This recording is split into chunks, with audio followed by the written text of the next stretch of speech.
Bem, pessoal, chegamos ao bloco 3. Vamos nessa? Meu povo, eu quero agora falar com vocês sobre direitos fundamentais, ok? Um tema que vira e volta explorado pela banca examinadora nas questões da nossa prova. A nossa Constituição, ela traz um catálogo enorme de normas protetivas de direitos fundamentais das pessoas que integram a nossa população. Esses direitos fundamentais são classificados pelo Constituinte no título 2 da Constituição, que vai do artigo 5º ao artigo 17, em 5 famílias. Do artigo 5º ao artigo 17, o título 2º dos 10 títulos da Constituição, do artigo 5º ao 17, nós temos 5 capítulos. Cada capítulo abriga o que a gente chama de uma família de direitos fundamentais.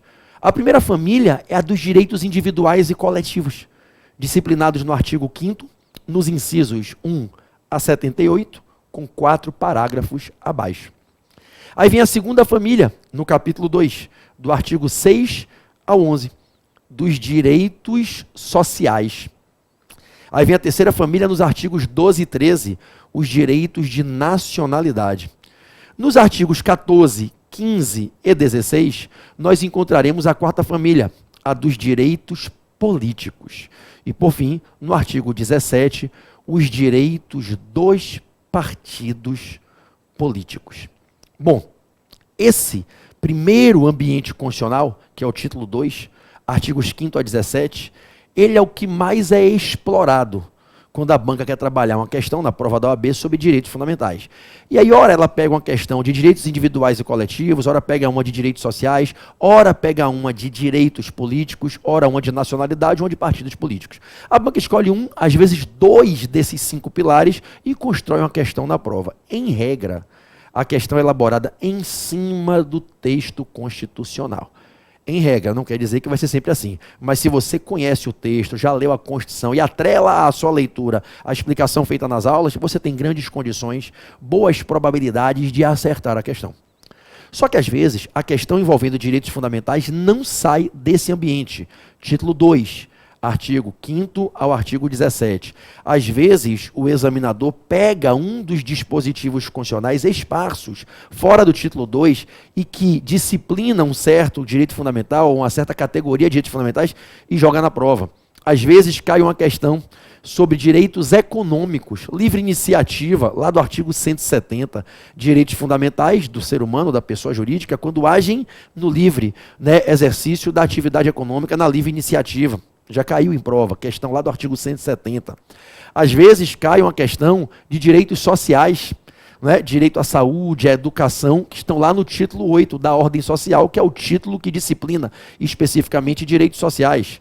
Às vezes, cai uma questão bem específica, como direitos fundamentais dos índios, no que a gente costuma chamar do direito ao indigenato, a tutela dos direitos dos índios, lá dos artigos 232, 233 da Constituição. Então, nem sempre a questão que cai na prova está ali, no título 2, chamado dos direitos e garantias fundamentais, do artigo 5º ao 17, nas 5 famílias: direitos individuais e coletivos, direitos sociais, direitos de nacionalidade, direitos políticos e direitos dos partidos políticos.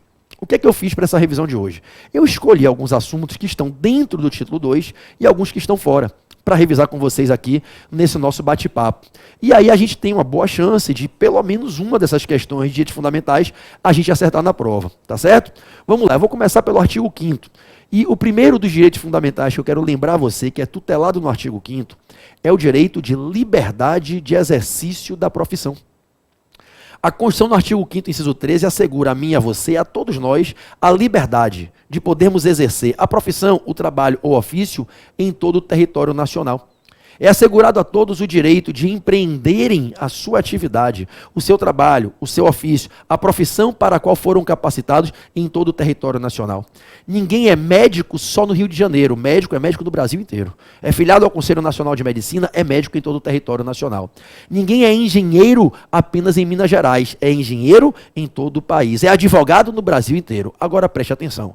Não obstante, é assegurado a mim, a você, é assegurado a todos o exercício livre da profissão, ofício ou trabalho em todo o território nacional. A própria Constituição, falei sobre isso quando eu explicava normas constitucionais de eficácia, passível de contenção, a própria Constituição assegura que as leis podem restringir, regulamentando os limites da liberdade de exercício de cada profissão.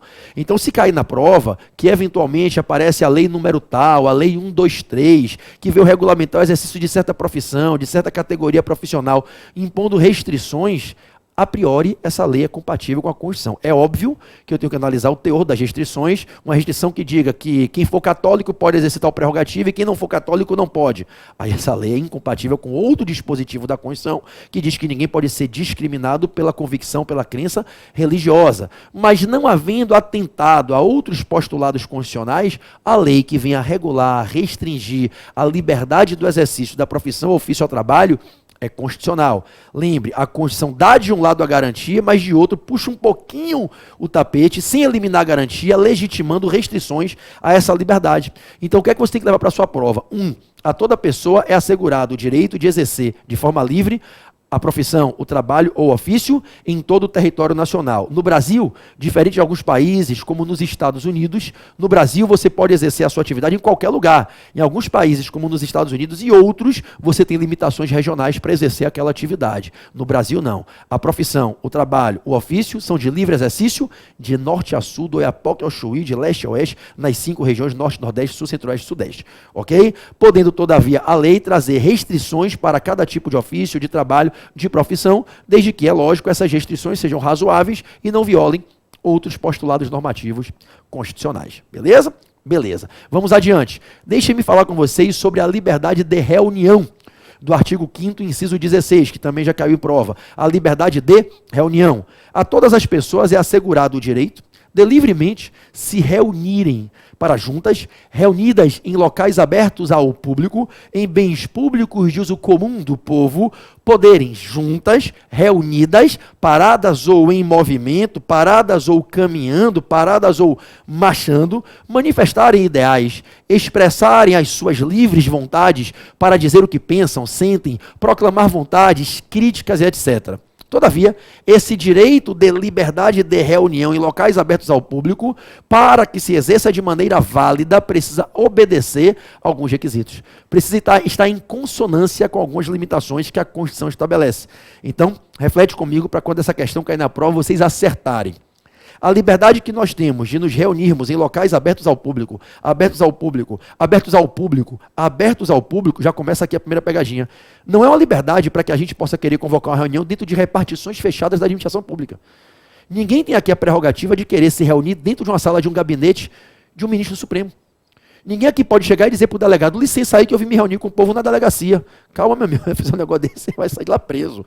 Né? Então, o direito que a gente tem assegurado na Constituição é o direito de nos reunirmos em locais abertos ao público. Locais abertos ao público, ruas, praças, vias, né, praias, etc. Então, bens públicos de uso comum do povo. Cuidado com a pegadinha em prova. Ninguém tem o direito de querer impor à administração que passivamente tolere uma reunião em bens públicos de uso especial, afetado para a atividade administrativa. Esse direito de reunião, ele, para poder se exercer de modo válido, ele precisa ser exercido de maneira pacífica e para fins lícitos. Ninguém pode acreditar que estaria protegido pela Constituição num suposto direito de se reunir para fins ilícitos, para a prática de crimes, de contravenções, de atos atentatórios à ordem jurídica. Então, a gente, quando quer se reunir com os nossos pares em locais abertos ao público, a gente tem que fazer uma convocação para que as pessoas venham sem armas, uma convocação para que as pessoas não venham armadas, temos que fazer uma convocação para que nos reunamos, para que manifestemos nossos pensamentos, nossas ideologias, externemos nossas crenças de maneira pacífica, ordeira e para fins lícitos. Se alguém acha que pode convocar pessoas para se reunir em ambiente público para a prática de crimes, a Constituição evidentemente não dá esse direito. Então, o direito de reunião é um direito que toda e qualquer pessoa tem para, convocando seus pares, se reunir, ficar parado em algum local ou em movimento, andando, marchando, desde que se trate de um bem público de uso comum do povo, local aberto ao público. A convocação deve ser pacífica e para uma reunião pacífica, ordeira, pessoas não trazendo armas. Bom, para fins lícitos.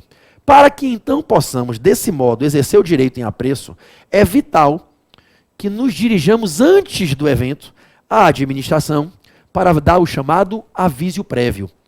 eu preciso avisar a administração que estarei no dia tal, no horário tal, no local tal, com tantas pessoas, uma estimativa pelo menos, ainda que ela não se confirme, eu tenho que dizer qual é a estimativa, de me reunir com a expectativa, uma estimativa de tantas pessoas, em tal local, em tal dia, em tal horário, para me reunindo, fazer determinado tipo de manifesto. Eu tenho que dar o aviso, professor? Tenho. Agora, cuidado, não confunda. Dar o aviso à administração não significa pedir autorização. Eu não dependo de autorização da administração pública. O direito das pessoas de se reunirem em locais abertos ao público para livremente se manifestarem de forma pacífica para fins lícitos, não portando armas, não depende de consentimento. É uma atividade que independe de um ok, de um joinha, de licença, permissão, autorização, de um ato de consentimento da administração. Eu só tenho que avisar, eu não vim aqui pedir permissão, eu vim informar. E por que eu tenho que informar? Por dois motivos. Primeiro, para que a administração possa se programar. Porque o fato de eu ter a minha liberdade de me reunir não elide o dever da administração de proteger as pessoas, de zelar pela paz pública, de zelar pela coisa pública.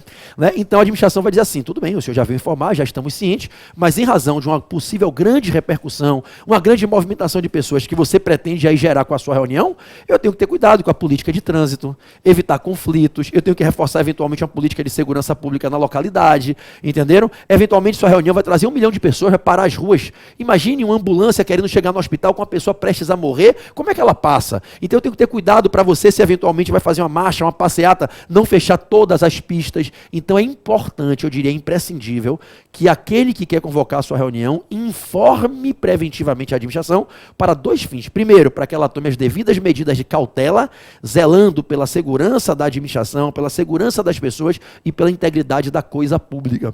Ok? Mas segundo, que é o que é mais importante, é porque a administração, recebendo a informação que você traz de que quer fazer uma reunião em tal local, tal data, tal horário, ela pode lhe dar a triste notícia. Olha, infelizmente eu preciso te dizer que chegou aqui hoje mais cedo, ou chegou aqui ontem, ou semana passada, ou alguns minutos, alguém com a mesma ideia que você e convocou uma reunião para o mesmo dia, o mesmo local e o mesmo horário. E eu percebo que a sua reunião é incompatível com a da pessoa que chegou aqui primeiro e deu a informação, deu o aviso prévio primeiro.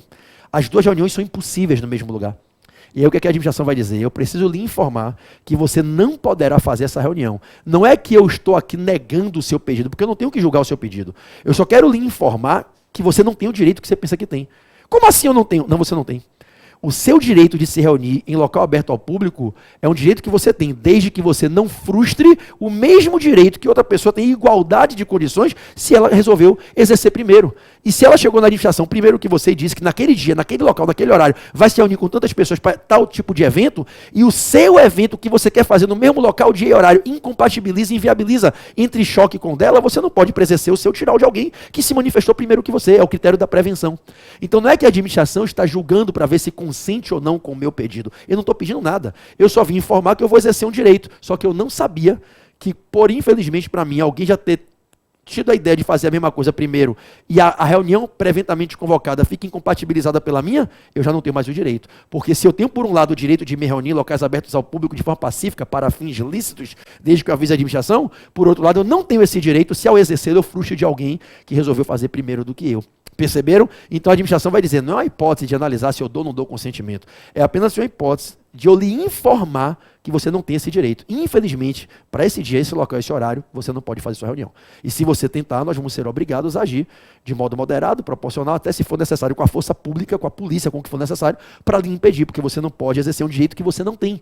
Você estará tentando exercer um suposto direito que, no fundo, não é um direito. Porque ninguém tem o direito de se reunir se, ao se reunir, vier impedir que outrem se reúna quando esse outrem se manifestou primeiro com a intenção de fazer uma reunião no mesmo dia, local e horário. Entenderam? E aí, qual é a pegadinha de prova? Preste atenção. Quando eu, Pedro Barreto, vou à administração informar que pretendo me reunir em tal local, dia, horário, o mero fato de existir uma outra reunião convocada primeiro para o mesmo local, dia e horário, o mero fato de existir essa convocação por outrem, primeiro que a minha, não é suficiente para impedir a minha. O que impede o meu exercício de direito de reunião, o que mostra que eu não teria o direito, no caso em tela, é o fato de a minha reunião ser incompatível com a outra. Porque se não houver colisão entre as 2 reuniões, se não houver risco de prejudicialidade, as 2, 3, 5, 10 reuniões podem se fazer no mesmo local. Imagine um pequeno município que tem uma pracinha central, que é a praça da cidade. costumeiramente, é aquela onde ocorrem manifestações, onde pessoas se reúnem para fazer críticas, para fazer louvores, né, para comemorar casamentos, seja lá qual for o objetivo das pessoas se reunirem. A depender, meu amigo, num determinado domingo do mês, vários grupos podem querer se reunir. Não havendo colisão entre as manifestações, entre o objeto das reuniões, o objetivo e o objeto, não tem por que vedar. Então imagine que uma pessoa chega na administração e diz, olha, eu vou fazer uma reunião com 20 alunos meus para comemorar 1 ano da nossa atividade de grupo de corrida e nós vamos fazer ali um ato de ginástica na praça. E uma outra pessoa chega e fala, olha, eu vou anunciar o meu noivado com a minha noiva, com o meu noivo, e vou trazer 50 convidados para comemorar. Não tem nenhuma colisão entre uma coisa e outra, não tem por que a administração barrar a segunda reunião. Entenderam, meus amados? Então, o que inviabiliza o exercício do direito de reunião é o fato de você querer fazer uma reunião no mesmo dia, local e horário que outra já foi marcada, e a sua tornar outra incompatível, a sua ser prejudicial à outra. Imaginem militantes de partidos políticos com ideologias opostas e rivais querendo fazer uma reunião pró-PT, uma reunião contra PT, uma reunião pró-Bolsonaro, uma reunião contra Bolsonaro. As militâncias de partidos opostos querendo se reunir, vai dar morte. É óbvio que seria uma irresponsabilidade deixar a segunda acontecer. Aí o que é que eu vou dizer para os organizadores da segunda reunião? Não é que eu esteja aqui analisando se eu vou dar ou não dar consentimento, que a administração não tem que consentir com nada. Eu só quero lhe dizer que já há uma reunião para o mesmo local de horário marcado e a sua é incompatível com a outra. Não tem como ocorrer as duas de modo ordeiro, pacífico, sem prejudicialidade. Perceberam? Então, na prova, cuidado, porque a todos é assegurado o direito de reunião, desde que a reunião seja convocada para fins lícitos, uma convocação pacífica para que se proceda de modo ordeiro e pacífico. Não se deve trazer armas. Claro que eu não posso impedir algum retardado de vir armado para a reunião, mas eu não posso convocar pessoas para virem armadas. Né? Imagine, aqui no Rio de Janeiro, eu sempre dou esse exemplo nas aulas, quem fez as aulas comigo já assistiu, né? O exemplo das torcidas organizadas de futebol. Aqui houve, infelizmente, a administração precisou agir e impedir uma reunião. Pô, os caras estavam nas redes sociais convocando todo mundo para o ponto tal, a torcida organizada da agremiação futebolística tal, todo mundo tinha que vir ou com a bomba, tijolo, foice, pedra, coquetel molotov, porra. Então a reunião era convocada para se vir armado. Agora, se eu convoco a reunião, que ninguém venha com arma para fins pacíficos, vamos reunir aqui na Praça da Cinelândia, no Rio de Janeiro, se vem um infeliz com a arma, o que cabe à polícia é retirar a pessoa que está armada, mas não impedir que os demais manifestantes exerçam a liberdade fundamental de continuarem reunidos ali se manifestando. Entenderam? Então, cuidado. Para caiba o direito de reunião, convocação sem armas, para fins lícitos, se procedendo de forma pacífica e ordeira, em locais abertos ao público, bens públicos de uso comum do povo, com aviso prévio à administração e não frustrando outra reunião, previamente convocada para o mesmo dia, local e horário. Show de bola? Show de bola. Vamos lá. Direito de associação. Direito de associação. A todos nós é dado o direito de nos unirmos com um propósito associativo, sem fim empresarial, sem fim econômico, e criarmos uma pessoa jurídica de direito privado chamada associação. Uma associação civil.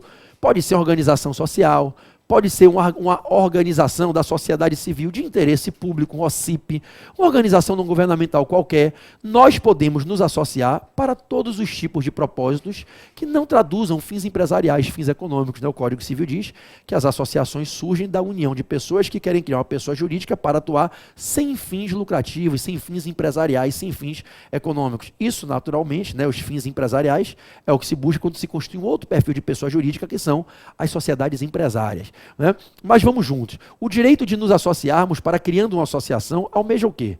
A gente constitui uma pessoa jurídica que reúne a força, os esforços, às vezes os investimentos, as ideias de várias pessoas.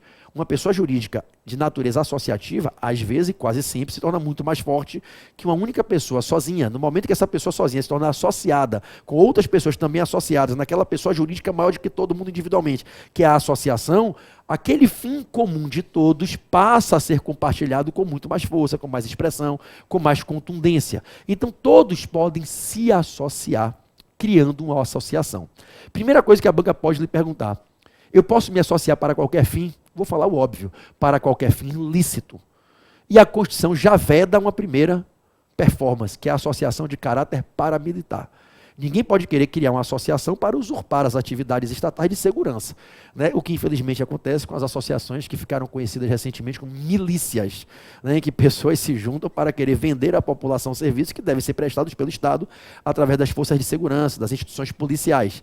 Ninguém pode criar uma associação para fins paramilitares, nem para quaisquer outros fins ilícitos. Não sendo para fins ilícitos, não sendo para fins paramilitares, todas as pessoas são livres para criarem uma associação.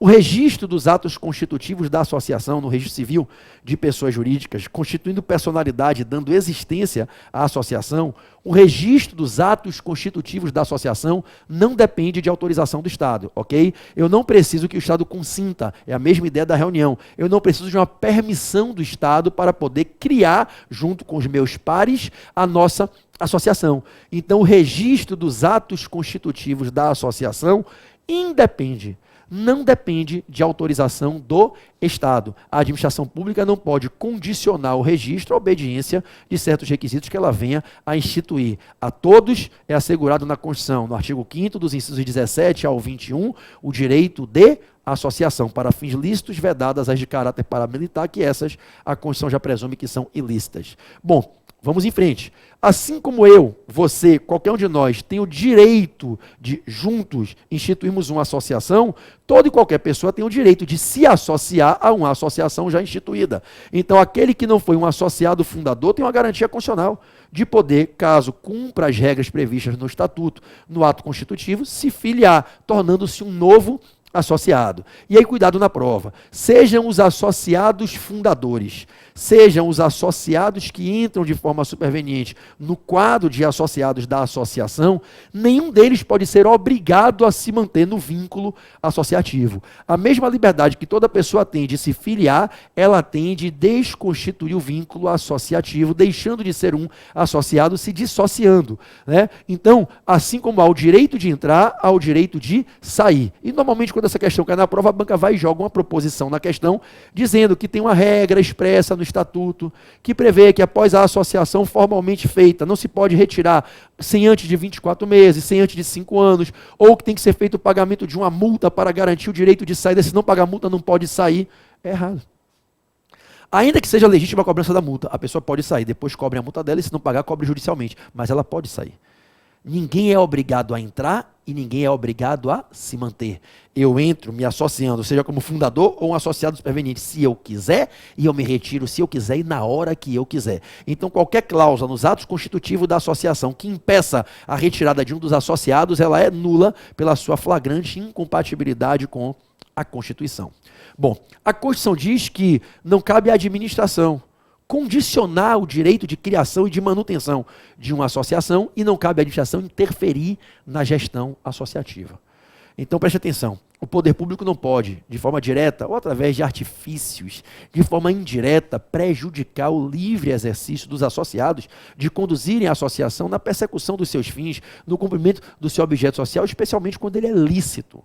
Então a administração não pode interferir, está expressamente previsto no artigo 5º, é vedado à administração interferir no controle, na gestão, no funcionamento das associações. Agora, é claro, desde que elas continuem agindo para fins lícitos.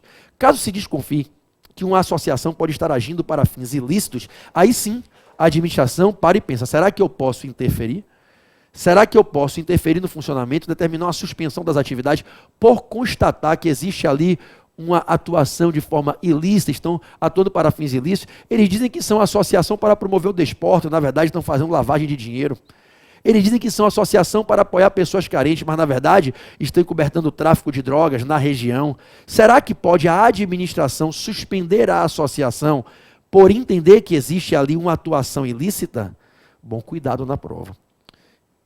Que uma associação que age para fins ilícitos tem que ser suspensa, até se for o caso extinta, é óbvio, mas não pelo Poder Executivo. O Poder Executivo pode caminhar na busca da medida de solução, mas ele, Poder Executivo, a administração, prefeito, governador, um presidente, um secretário, um ministro, ele sozinho não pode suspender. Quem vai avaliar se há ou não um motivo que justifique a suspensão, e se for o caso, a extinção compulsória da associação, é o Judiciário. Somente através de decisão judicial se pode suspender as atividades da associação. E para declarar a extinção compulsória, o fechamento da associação, cancelamento do CNPJ, extinção da personalidade jurídica, a dissolução da pessoa jurídica de forma compulsória, não sendo pela vontade dos associados, tem que ser com decisão judicial transitada em julgado. Então, somente mediante decisão judicial se pode suspender a atividade de uma associação e para encerrar a associação, promovendo sua extinção, sua dissolução compulsória, tem que ser uma decisão judicial contra a qual não cabe mais nenhum recurso. O processo tem que caminhar para o seu exaurimento, com a decisão judicial, portanto, transitando em julgado. Ok?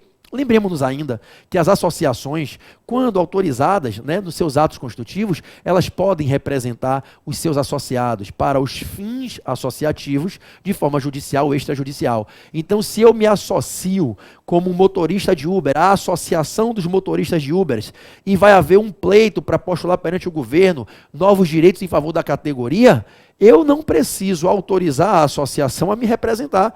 Porque o mero fato de eu já estar como um associado, me valendo do vínculo associativo, eu já levo à associação essa autorização, especialmente quando isso é previsto nos atos constitutivos. E em todos os atos constitutivos de todas e quaisquer associações, fica previsto, é da natureza da entidade, a prerrogativa de representar judicial e extrajudicialmente os seus associados para os fins peculiares ao vínculo associativo. É óbvio que a associação não vai me representar numa reclamação trabalhista contra um empregador, não vai me representar numa ação de divórcio que ela não tenha nenhuma relação comigo nos fins pessoais que não tem nada a ver com o vínculo associativo.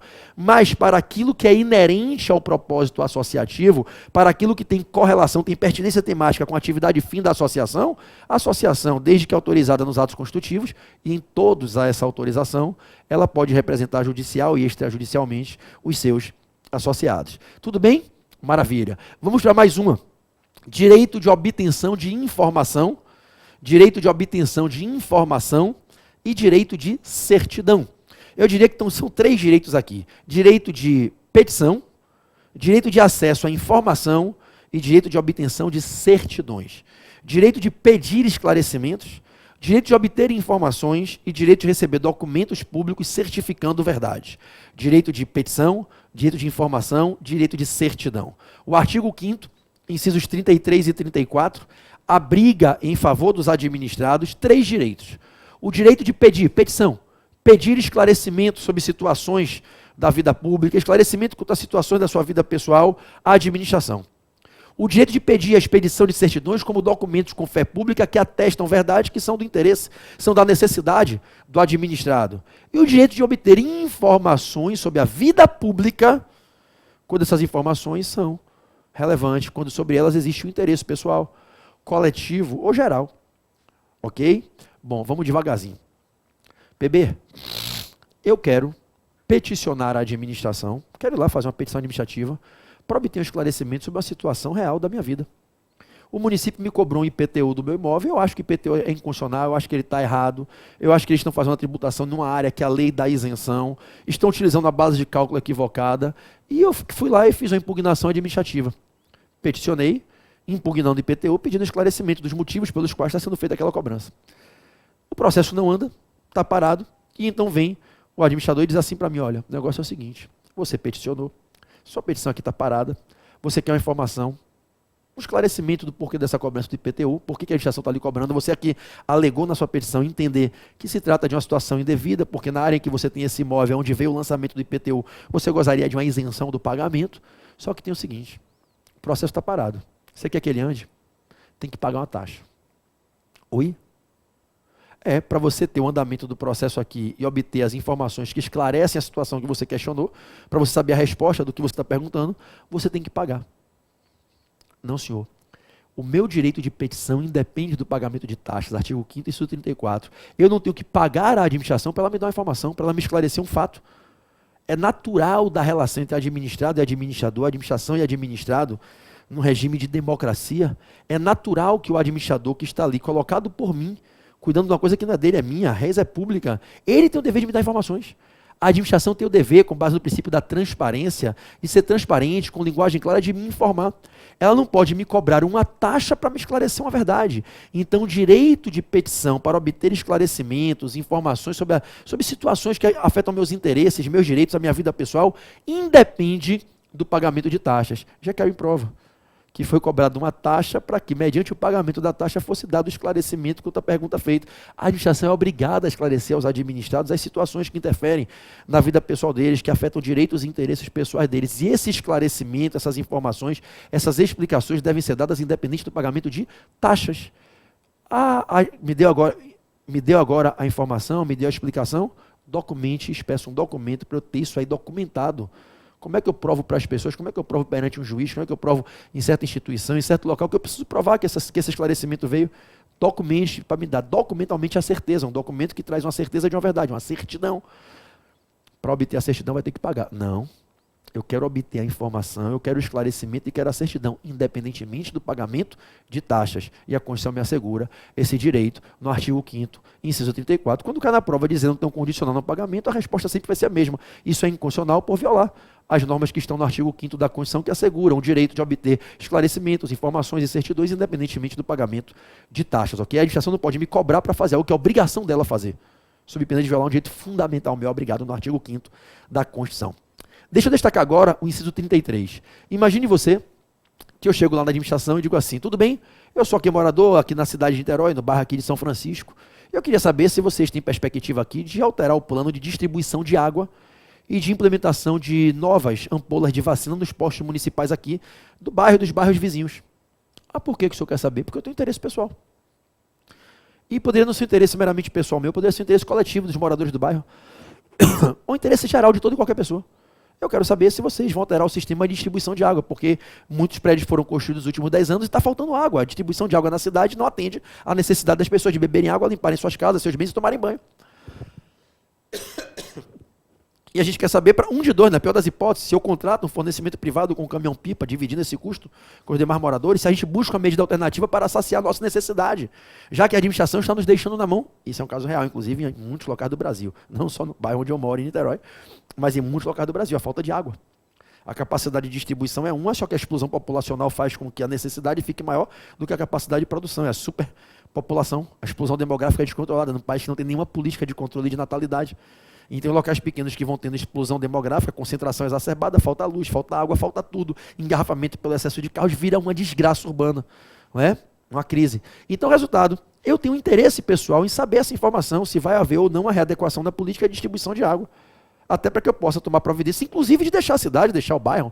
Eu quero saber se vão fazer uma obra aqui nos próximos 2 anos, que essa obra que estão dizendo que vai ser feita com a construção de um viaduto, com a mudança dos canteiros, vai parar o trânsito. E eu quero botar uma filial do meu negócio, de um curso, de um restaurante aqui. Se vocês botarem essa merda em obra durante 2 anos, eu vou perder o meu dinheiro, porque o meu investimento não vai ter retorno, porque ninguém vai vir para esse local. As pessoas não virão para um lugar de trânsito caótico, não vão ter nem onde estacionar. O local onde aqui as pessoas estacionam, vocês não vão derrubar para fazer um canteiro, um viaduto. Então eu tenho o direito de obter essa informação. Eu quero saber sobre as vacinas, porque eu tenho que vacinar meus filhos que são crianças e há 3 meses não tem vacina no posto de saúde. Eu quero saber se eu me dirijo a outra localidade, qual é o procedimento para me cadastrar em outra localidade, para conseguir uma vacina por estar faltando no meu bairro, nos postos de saúde da minha localidade. Vocês têm essa informação, vocês têm que me dar. Então preste atenção. A Constituição assegura a todos, no artigo 5º, inciso 33, o direito de exigir, não é só de pedir, é pedir e exigir a informação. Eu estou aqui vindo lhe exigir que me informe, porque eu tenho o direito de obter essa informação, bastando apenas que eu prove que sobre ela eu tenho interesse pessoal, há um interesse coletivo e eu sou parte dessa coletividade, ou simplesmente uma informação de interesse geral em que qualquer pessoa tem o direito de obter essa informação. Sobre a execução do orçamento público, sobre o cumprimento ou não das metas de responsabilidade fiscal na gestão da coisa pública, todo mundo tem o direito de obter essas informações. O único motivo que a administração pode arguir para não me dar essa informação, colocando a informação sob a chamada cláusula de sigilo, blindando-a com a cláusula de confidencialidade, o único motivo é por questões de segurança. Somente por questões de segurança a administração pode furtar o acesso à informação. Então, se cair na prova que José, que Maria, que a pessoa jurídica alfa peticionou a administração a obtenção de informações sobre a vida pública, informações estas sobre as quais recai o interesse pessoal, coletivo ou geral, a administração é obrigada a disponibilizar a informação. Somente poderá deixar de fazê-lo se for para proteger a segurança das pessoas da sociedade, a segurança dos agentes públicos, a segurança e a integridade da coisa pública. Então, para preservar a segurança da sociedade ou da administração, pode sim haver a alegação de confidencialidade e sigilo, não se permitindo o acesso à informação, não se compartilhando a informação requerida. Qual é o grande problema da prática? Caso concreto, você às vezes vai pedir uma informação e o administrador não quer dar. Está lá o secretário e fala, peraí, só um segundo. Prefeito, e aí, velho? Tem um cara aqui, um advogado chato pra caralho, tem aqui um empresário aqui. A gente sabe que esses caras são militantes da oposição. Esses caras vão levar essa informação para a imprensa. E aí, se a gente der informação, vai vazar uma informação que, a priori, a gente teria a obrigação de dar, mas que a gente não tem interesse em dar porque vai circular informação sobre a nossa gestão, que a gente não quer que a população veja.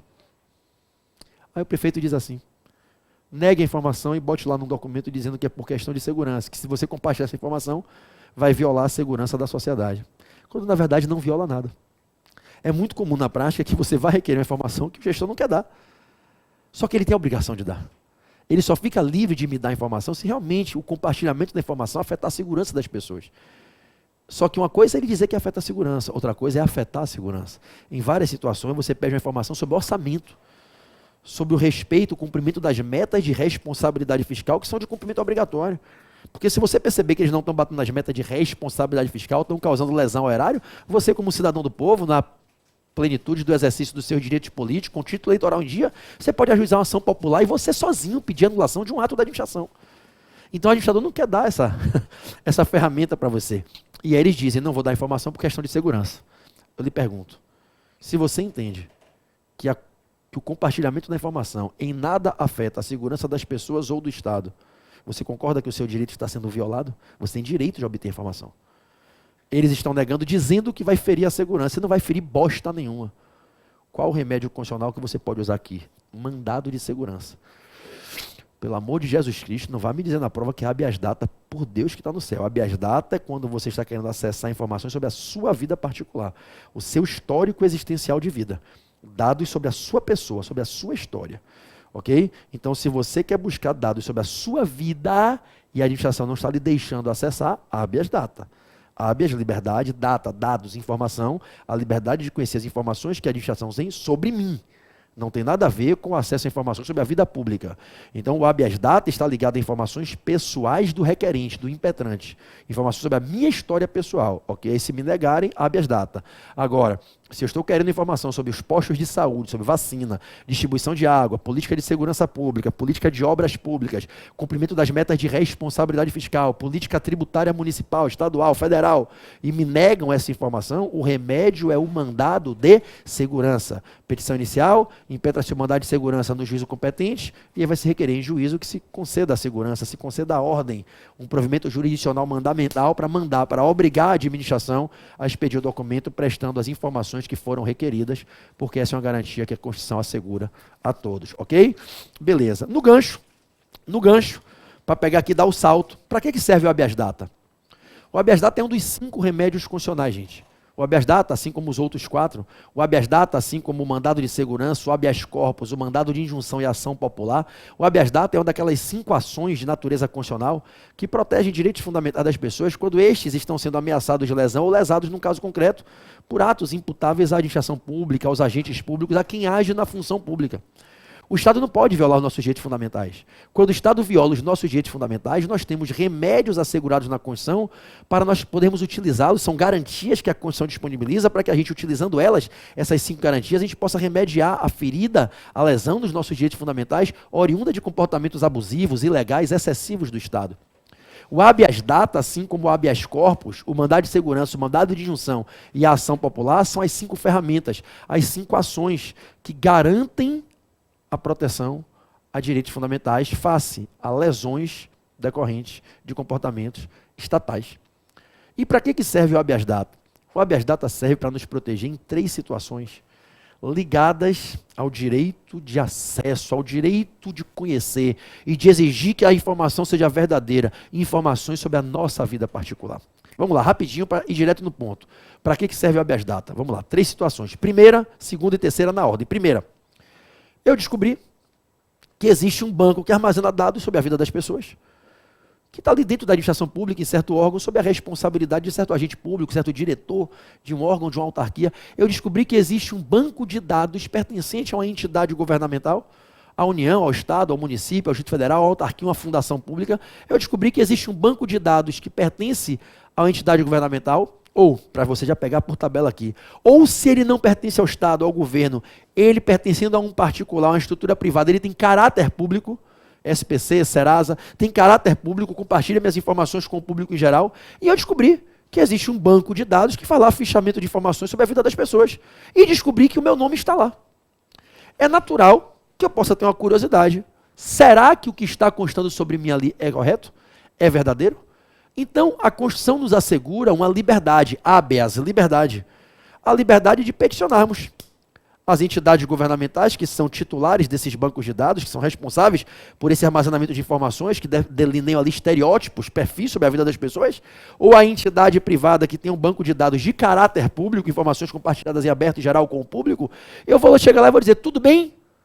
Eu ouvi dizer que vocês têm aí registro de informações sobre pessoas, inclusive sobre a minha pessoa. Para que eu não precise ir no judiciário, eu queria saber se procede, se nesse banco de dados tem meu nome e meu CPF aí. Pois não, tem. Está aqui. Tem várias informações sobre o senhor. Ah, legal. Vamos dar um exemplo concreto. Estou indo na Secretaria de Educação do município e chego lá e digo assim, tudo bem, eu ouvi dizer, aqui na reunião que teve no Conselho Estadual de Educação, que aqui a Secretaria Municipal, nos municípios aqui do estado, está montando um banco de dados sobre o histórico escolar das pessoas que estudaram aqui na cidade. Eu morei aqui na minha infância, na minha adolescência, e eu queria saber se os dados que constam aí são verdadeiros. Para que o senhor quer saber disso? Não interessa, eu quero saber. Basta isso, não tenho que motivar o pedido. Eu tenho o direito de saber. Gente, rapidinho, o habeas data foi uma resposta que veio na Constituinte aos massacres que aconteceram na ditadura, em que o governo militar, nos anos 60 e 70, montava bancos de dados com informações sobre as pessoas, e nem sempre as informações eram corretas e verdadeiras, e analisando, como se fossem computadores, né? Analisando ali aqueles perfis, eu chegava a uma conclusão que aquela pessoa poderia ser uma ameaça política ao governo, que aquela pessoa poderia ser uma líder de um motim, e simplesmente essas pessoas eram dizimadas. Todo mundo tinha medo, caraca, o que é que esses caras estão dizendo sobre mim lá naquele banco de dados? O que é que fulano, beltrano, os militares, ou quem quer que seja, estão armazenando sobre a minha história? Será que um fato que aconteceu foi bem interpretado e as informações que chegaram lá foram contadas da maneira correta? Vai que os caras anotam coisas sobre mim que levam eles a uma conclusão que eu sou uma ameaça ao governo, e eu não sou. Que eu sou um possível líder revolucionário, e eu não sou. Então a gente ficava com medo.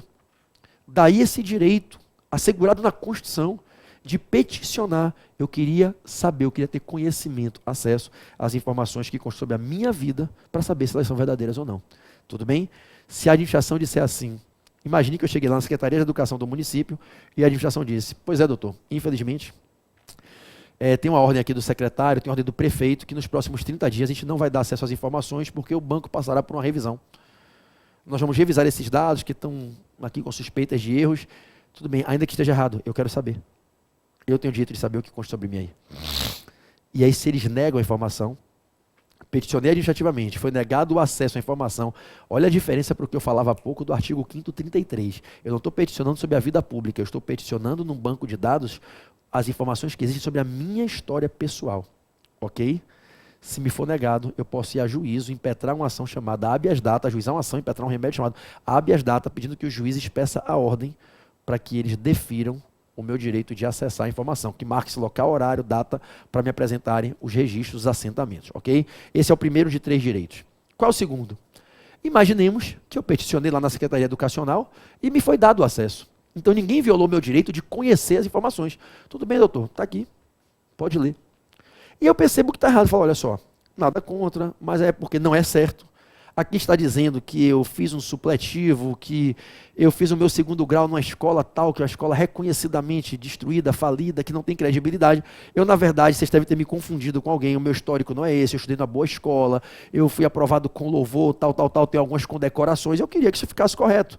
Amanhã, inclusive, eu posso estar fazendo um processo seletivo no mestrado, um doutoramento, e a instituição selecionadora pode vir aqui consultar isso aí, pegar essas informações erradas quanto ao meu perfil. Nada contra quem tem um perfil igual a esse, mas esse não é o meu. E eu tenho o direito, de ver isso corrigido. Tem informação errada sobre o meu histórico escolar.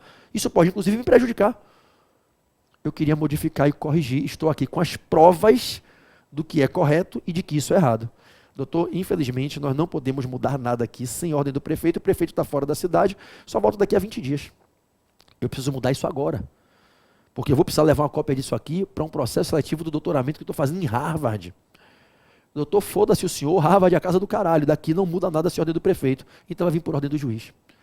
Eles não podem, os responsáveis pelo banco de dados não podem se negar a fazer a correção das informações inverídicas, especialmente se eu apresento as provas do erro e as provas da informação que quero seja colocada de maneira correta. Então eu posso impetrar um habeas data para pedir um provimento jurisdicional que corrija. É o chamado habeas data modificativo, habeas data corretivo, habeas data de retificação do erro. Perceberam? Perfeito. Bom, qual é a terceira finalidade e a última do habeas data? Imagine você que eu chego lá, peço para ter acesso à informação, ninguém viola meu direito, me expõe a informação. Não tem nada errado. Percebo que o que está ali é verdade. Não tem que corrigir nada. Mas eu preciso que eles façam uma explicação. Anotem um esclarecimento. Eu vou dizer, olha só, deixa eu te contar uma coisa aqui. Aqui está dizendo que eu concluí o ensino, mas não paguei. E fiquei devedor. Isso não é verdade. Quer dizer, isso é verdade. Eu fiquei devedor. Mas eu queria que constasse uma observação. Foi feito um parcelamento de 60 meses e eu estou na 34ª parcela pagando todas em dia. Porque uma coisa, uma pessoa chega aqui, o cara se formou e não pagou e deu um calote. Outra coisa é o cara se formou, não pagou, aí vem a observação e o esclarecimento. Porque ficou desempregado, porque perdeu os pais, porque o prédio onde ele morava desabou, o cara passou por um revés financeiro, 8 meses depois negociou a dívida, fez um parcelamento, pegou um financiamento no banco e vem pagando pontualmente até o presente momento. Olha como muda o sentido para quem vai ler. Né? Então eu gostaria que constasse uma explicação, um esclarecimento quanto a essa informação, que não obstante seja verdadeira, está mal escrita e me prejudica. Então, a lei do habeas data, a lei 9.507 de 97, ela veio trazer esse terceiro cabimento para o habeas data. A Constituição, no artigo 5º, ela só autoriza o habeas data para você conhecer as informações e para você corrigir as erradas. Se a informação está certa, a Constituição, no primeiro momento, não lhe dava o direito de habeas data para você poder exigir do responsável do banco de dados que fizesse a anotação de explicações e esclarecimentos, né, sobre pendências que você está resolvendo, seja em processo judicial, em processo sigiloso, em transações. A Constituição não lhe dava esse direito, mas aí veio uma discussão. Logo após a Constituição ser aprovada em 88, a discussão entre os constitucionalistas era a seguinte: será que o direito que eu tenho é apenas o de conhecer uma informação sobre mim e de saber que ela é verdadeira? Ou eu tenho o direito de exigir que a informação verdadeira seja bem explicada e não fique pré-notada de uma maneira que me prejudica? E aí surgiu esse debate para buscar um terceiro campo de cabimento para o habeas data. O habeas data para permitir que se anote, se inclua, se integre na lacuna, se inclua no assentamento uma explicação, um esclarecimento que vai justificar aquela informação, tornando a interpretação sobre ela mais favorável, menos nociva à vida da pessoa que tem essa informação sobre o seu histórico existencial ali anotada. Tudo bem? Então, todas as vezes que é negado o direito de acesso à informação, a correção da informação errada, ou a inserção de uma explicação e esclarecimento sobre a informação correta que está mal redigida, habeas data para essa finalidade. PB, para que serve o habeas corpus? Para buscar a proteção da liberdade, habeas de colocar o corpus em movimento.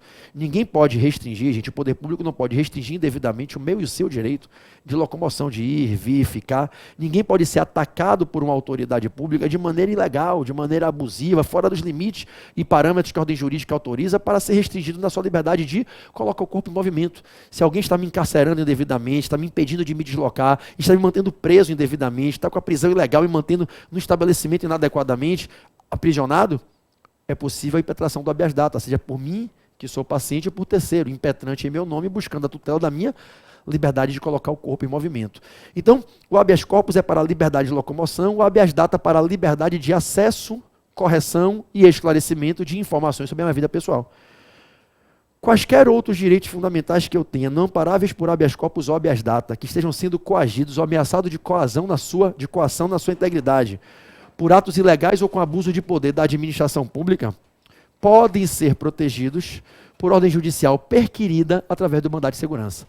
O mandado de segurança é o remédio subsidiário, que é idealizado para permitir que uma pessoa física ou jurídica possa ir a juízo, pedir uma proteção judicial, uma ordem judicial em um processo, um provimento jurisdicional que venha a protegê-lo na integridade do seu direito fundamental, líquido e certo, não amparável por habeas corpus ou habeas data, quando esse direito fundamental está sendo ameaçado de lesão ou lesado por um ato ilegal, um ato com abuso de poder da administração pública. Todas as vezes que a administração pública age, ou alguém age em nome dela, em função dela, no ato típico administrativo, um ato típico de Estado, de maneira ilegal, fora da lei, Os atos administrativos têm que respeitar a lei, são dentro da legalidade. O princípio da legalidade é o princípio cardeal de toda a vida da administração. Sempre que alguém da administração ou em nome dela age em função típica dela, lesando ou ameaçando lesar um direito meu líquido e certo, não amparável por habeas corpus ou habeas data, um direito fundamental que não se confunda com os que a gente viu há pouco, que ficam na tutela protetiva do habeas corpus e habeas data, qualquer outro direito fundamental meu, líquido e certo, não amparável por HC ou HD, que está sendo lesado ou ameaçado de lesão por um ato ilegal ou com abuso de poder da administração pública, eu posso buscar a proteção através do mandado de segurança. Agora, cuidado na prova. Para caber o mandado de segurança para a proteção dos direitos fundamentais não amparáveis por habeas corpus ou habeas data, quando estão sendo lesados ou ameaçados de lesão, mandado de segurança repressivo ou preventivo, por atos ilegais ou com abuso de poder da administração, para caber o mandado de segurança nessas situações em que eu tenho um direito fundamental líquido e certo não amparado por habeas corpus ou habeas data, ameaçado de lesão ou efetivamente sendo lesado por um ato ilegal ou com abuso de poder da administração pública, para caber o mandado de segurança, cuidado com as informações aqui, por favor, não esqueça. Eu não posso precisar produzir provas, porque não tem fase probatória no processo que se instaura quando se impetra mandado de segurança. Eu não posso precisar de dilação probatória, produção incidente de provas. Para eu poder impetrar o mandado de segurança, eu tenho que ter as provas do que eu vou alegar pré-constituídas, eu tenho que ter as provas na mão. Porque na hora que eu escrever a petição inicial, impetrar o mandado de segurança, chegar para o juiz, excelência, aconteceu esse ato é ilegal por esse motivo, viola esse direito que eu tenho, o juiz vai dizer, tudo bem, a história é linda, mas cadê a prova que o ato aconteceu? Cadê a prova que o ato te atinge? Cadê a prova que você é o titular do direito? Você só está alegando. Por que eu vou acreditar no que você está escrevendo? Os atos da administração gozam de presunção de validade. Eu posso produzir provas. Você pode produzir as provas? Ótimo. Mas para produzir provas tem que ser dentro de um processo que tem fase probatória. E no processo que se instaura quando se impetra mandado de segurança, não existe fase probatória. É um procedimento próprio sem fase probatória. Então, se você precisa provar que está acontecendo essa situação que você aqui alega, ajuize uma ação de procedimento comum, porque no procedimento comum existe uma fase probatória e nela você vai poder produzir todas as provas lícitas e admissíveis em direito para preservar a integridade dos seus direitos contra o ato abusivo da administração, o ato ilegal da administração, mas não vai poder fazer isso em mandado de segurança, porque o mandado de segurança foi idealizado para as hipóteses em que os administrados que estão sendo vítimas da lesão ou da ameaça de lesão oriunda do ato ilegal ou abusivo da administração, esses administrados já possuem as provas documentais pré-constituídas. Então, não cabe mandado de segurança para defender o direito fundamental líquido e certo, não amparável por habeas corpus ou habeas data, não cabe o mandado de segurança se você não tiver as provas pré-constituídas do que você está alegando, se você precisar produzir as provas no curso do processo. E por que o mandado de segurança é inadequado? Porque não tem fase probatória no rito que conduz o processo quando se impetra o mandado de segurança. É simples, é uma questão processual. Tá certo? E mais, para fechar, para eu poder usar o mandado de segurança, além de ser desnecessária a dilação probatória, eu tenho que agir em no máximo 120 dias. Olha a regra da tempestividade, a contar da data de quando eu tomei ciência do ato coator. Para caber o mandado de segurança, eu tenho que agir dentro de um prazo não superior a 120 dias, a contar da data em que eu tomei ciência do ato coator. O ato coator é o ato ilegal, abusivo da administração, que viola ou que ameaça violar o meu direito. Então, cuidado na prova. PB, quando é que cabe habeas corpus? Quando eu preciso proteger a minha liberdade de locomoção, de deslocamento do meu corpo. Estou sendo encarcerado, aprisionado de maneira ilegal, indevidamente, por um agente da administração. Ok, habeas corpus para proteger a liberdade de ir e vir. Quando é que cabe habeas data? Quando eu quero acessar uma informação sobre a minha vida pessoal, corrigi-la quando já acessei e percebo que está errada, ou anotar uma explicação e um esclarecimento que melhora a minha situação quanto à interpretação sobre o que ali está escrito, quando ali está escrito algo que é real, que eu pude ver, que não é mentira, mas que está mal escrito. Se a administração me nega o acesso, me nega o pedido de correção da informação errada, ou me nega o pedido de inserção daquela explicação e esclarecimento no apontamento, habeas data. Qualquer outro direito fundamental que eu tenha que não seja amparado por habeas corpus ou habeas data, se eu precisar de uma proteção através do judiciário, não sendo necessária a produção das provas do que eu vou alegar, podendo eu na petição inicial provar o que eu vou alegar e agindo eu dentro de um prazo não superior a 120 dias a contar de quando tomei ciência, vi, ouvi, tomei ciência do ato coator, eu posso usar o mandado de segurança para proteger todo e qualquer outro direito fundamental não amparável por habeas corpus ou habeas data. Ok?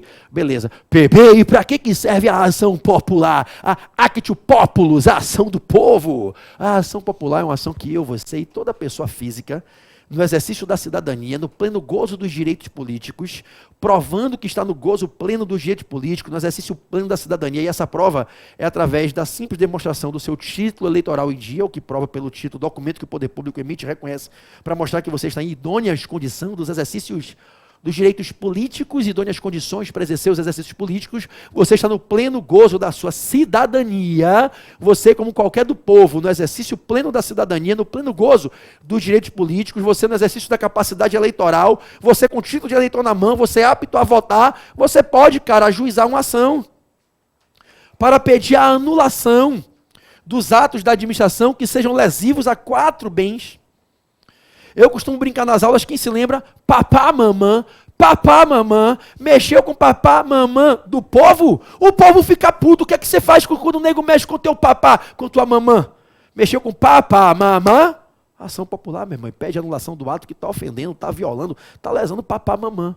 Mamã, M-A, moralidade administrativa, M-A, meio ambiente. Mamã, moralidade administrativa, meio ambiente. Papá, patrimônio público, patrimônio histórico, artístico é você mais amplo do que o texto constitucional, conforme a jurisprudência do Supremo e a chancela da doutrina. Patrimônio histórico, artístico, paisagístico e cultural é mais do que está no texto da Constituição.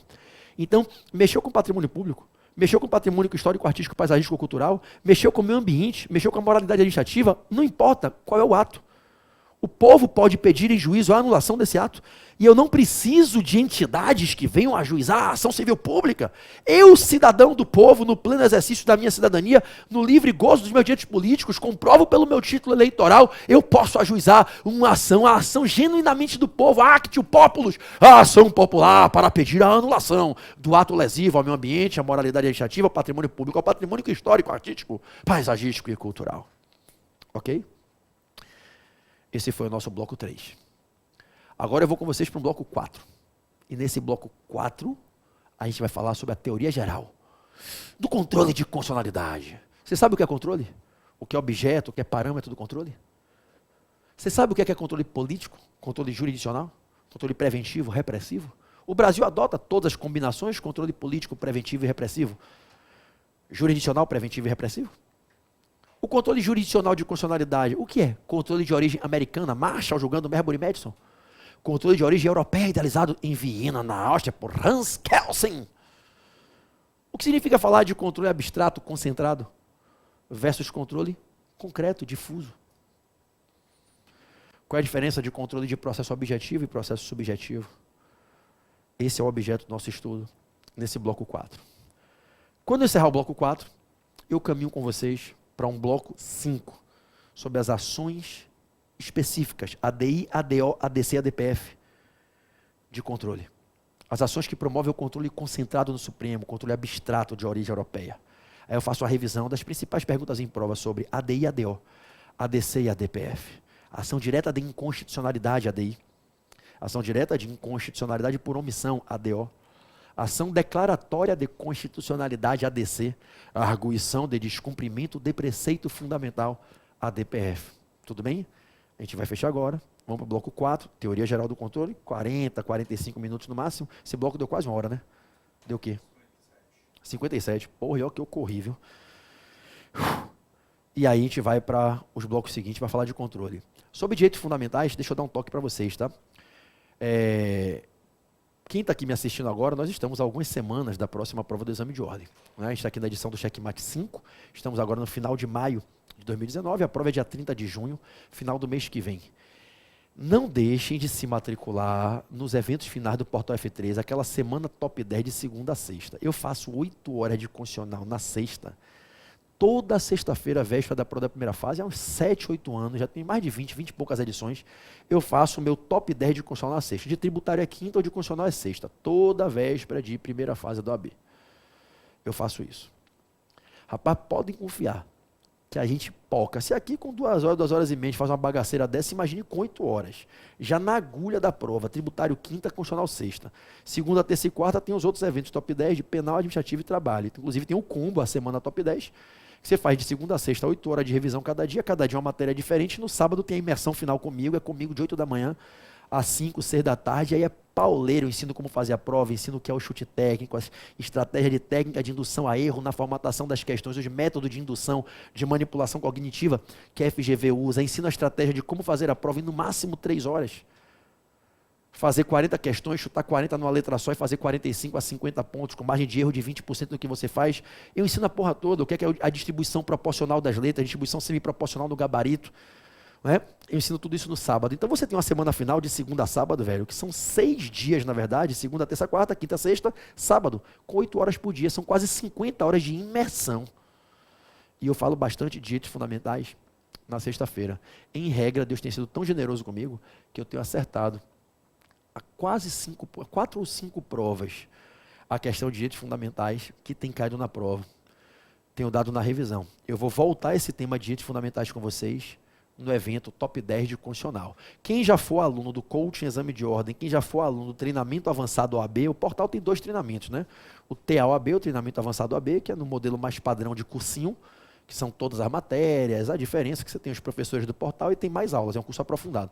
E tem o Coaching Exame de Ordem, que é uma metodologia completamente diferente, eu nunca neguei isso a ninguém, falo isso abertamente, é meu filhotinho predileto, é meu diamantezinho, é meu terceiro filho.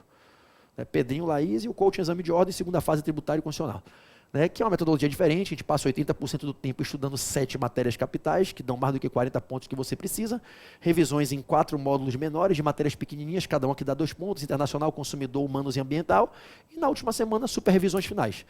Então você tem na última semana uma superrevisão de penal parte geral, uma de penal especial, civil parte geral, civil parte especial, na verdade eu boto na penúltima semana, para a última semana ficar livre. Na penúltima semana, entre aquelas 7 revisões finais, processo civil, processo penal, processo trabalho, penal geral, penal especial, civil geral, civil especial. A gente não vê isso ao longo do curso inteiro.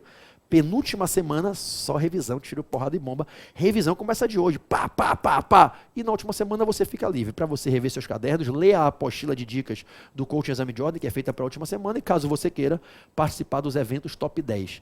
Todo mundo que é aluno do Coaching Exame de Ordem e do TAOAB tem um cupom de desconto para comprar com um valor bem diferenciado a semana Top 10. Não deixe de usar o seu cupom, você que é aluno. Você que não é aluno, você não tem o direito de comprar pelo mesmo valor que é aluno, já fez o investimento e já é da casa. Mas você também vai ser acolhido com carinho. Se você não é aluno do TAOAB, não é aluno do Coaching Exame de Ordem, não está nessas turmas de reta final, a gente está começando agora, o CEO 40 dias. Eu comecei o 45 dias no final da semana. Agora falta 40 dias para a prova. Amanhã eu estou começando, para quem está ao vivo, amanhã eu estou começando a turma que faltam 40 dias. Começa amanhã, tem 120 vagas disponíveis, eu sei que vai lotar.